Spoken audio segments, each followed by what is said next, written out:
بسم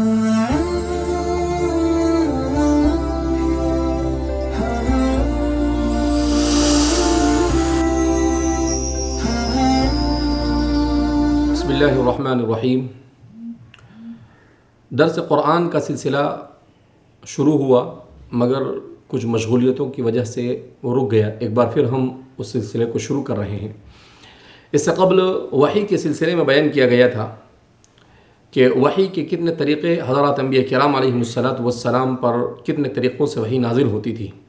اب بیان کیا جا رہا ہے کہ نبی کریم صلی اللہ علیہ وسلم پر وحی کتنے طریقوں سے نازل ہوتی تھی۔ تو اس سلسلے میں بعض حضرات کا کہنا ہے، جیسے علامہ حلیمی الجرجانی انہوں نے اپنی کتاب المنہاج میں لکھا ہے کہ نبی کریم صلی اللہ علیہ وسلم پر 46 طریقے سے وحی نازل ہوتی تھی۔ مگر اس سلسلے میں سب سے معتبر بات امام ابن حجر اسقلانی اور دیگر محدثین نے بیان فرمائی ہے، وہ یہ ہے کہ وحی جو نبی کریم صلی اللہ علیہ وسلم پر نازل ہوتی تھی اس کے 6 طریقے۔ آپ صلی اللہ علیہ وسلم پر نازل ہونے والی وحی کے وہ 6 طریقے یہ ہیں۔ آپ صلی اللہ علیہ وسلم پر ایک تو وحی نازل ہوتی تھی، اس طور پر وحی نازل ہوتی تھی جس کو ہم کہہ سکتے ہیں سلسلۃ الجرس۔ آپ صلی اللہ علیہ وسلم نے خود بیان کیا کیا ہوتا ہے یہ سلسلۃ الجرس، یعنی آپ صلی اللہ علیہ وسلم پر وحی کا نزول ہوتا تھا، اور جب آپ پر وحی کا نزول ہوتا تھا تو اس وقت آپ کو آواز ایک آتی تھی، مسلسل وہ آواز آتی رہتی تھی جو آپ صلی اللہ علیہ وسلم جس کو سنتے تھے، اور وہ آواز کہاں سے آتی اس کی جہت اور اس کے ڈائریکشن کا علم نہیں ہوتا تھا کہ وہ کہاں سے آ رہی ہے۔ اس لیے اس کو امام ابن العربی اور امام شاہ ولی اللہ محدث دہلوی فرماتے ہیں کہ آپ نے اس کو سلسلۃ الجرس سے تعبیر کیا۔ حضرت عمر فاروق رضی اللہ تعالیٰ عنہ فرماتے ہیں کہ بعض مرتبہ جب ہم نبی کریم صلی اللہ علیہ وسلم کی خدمت اقدس میں بیٹھے ہوئے ہوتے تھے اور وحی نازل ہوتی تھی اور ہم قریب ہوتے تھے تو ہمیں شہد کی مکھی کے بھنبھنانے کی طرح آواز آتی تھی جب وحی آپ صلی اللہ علیہ وسلم پر نازل ہوتی تھی۔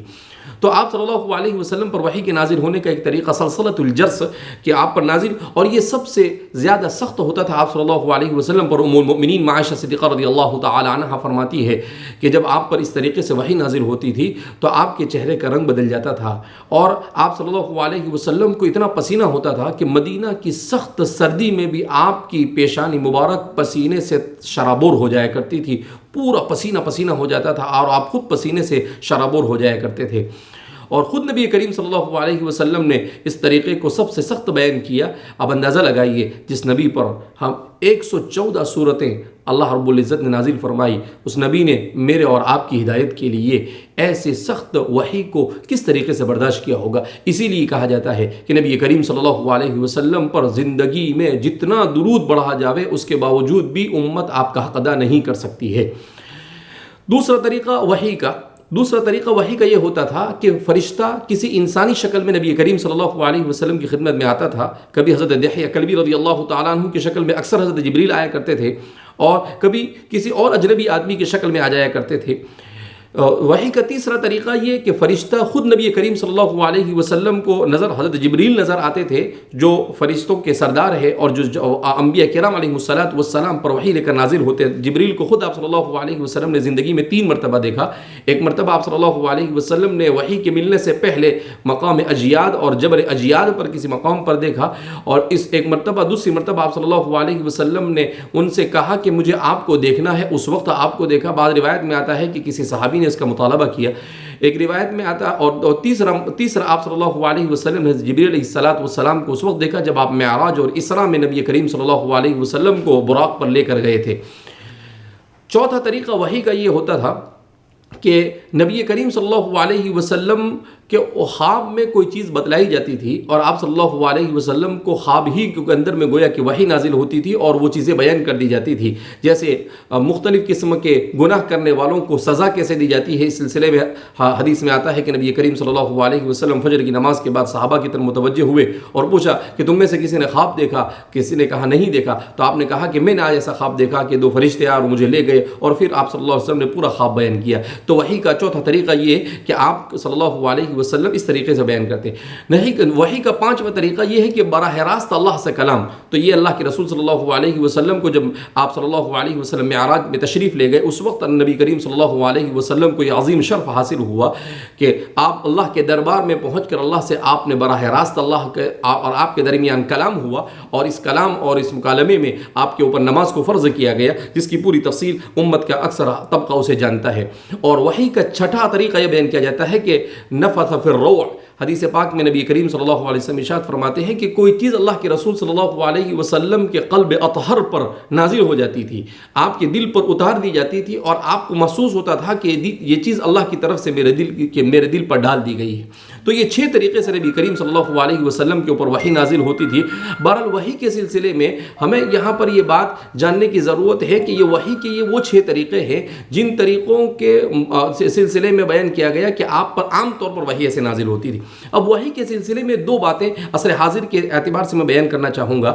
ایک بات تو یہ کہ جو لوگ سائنٹیفک میتھڈ کے قائل ہیں, جو لوگ سائنٹیفک چیزوں کو سمجھتے ہیں, وہ یہ کہتے ہیں کہ وحی ہماری سمجھ میں نہیں آتی ہے. وحی کیا چیز ہے؟ تو اس سلسلے میں مسلمانوں کو سب سے پہلے یہ سمجھ لینا چاہیے کہ وحی یہ اللہ رب العزت نے حضرات انبیاء کرام علیہ السلام پر انسان کی ہدایت کے لیے بھیجی. کیوں؟ اس لیے کہ میرا اور آپ کا ایمان اور یقین ہے کہ کائنات کو پیدا کرنے والی ایک ہستی ہے, کائنات کا نظام چلانے والی ایک ہستی ہے, سب کچھ اسی کے قبضے قدرت میں ہے, وہی نفع اور نقصان کا مالک ہے, وہی عزت کا مالک ہے, اور وہی سب کو. تو اللہ رب العزت نے انسان کو اشرف الخلائق بنا کر بھیجا, اس کی گائیڈنس کے لیے, اس کی صحیح رہبری کے لیے, اس کی صحیح رہنمائی کے لیے انسانوں میں سے کچھ لوگوں کو منتخب کر کر ان پر وحی کو نازل کیا. تو یہ ہمارے مسلمانوں اور مؤمنوں کا ایک اس بات کا یقین ہونا چاہیے کہ بہرحال وحی انسان کی عقلی ضرورت بھی ہے. کیسے؟ جیسے اگر آپ اپنے کسی آدمی کو, اپنے کسی خادم کو, اپنے کسی بیٹے کو, اپنے کسی متعلق کو کہیں پر بھیجتے ہیں, تو بھیجنے سے پہلے آپ اس کو کہتے ہیں کہ دیکھو سفر ایسے کرنا, اب وہاں پر جائیں گے تو وہاں ایسے کرنا.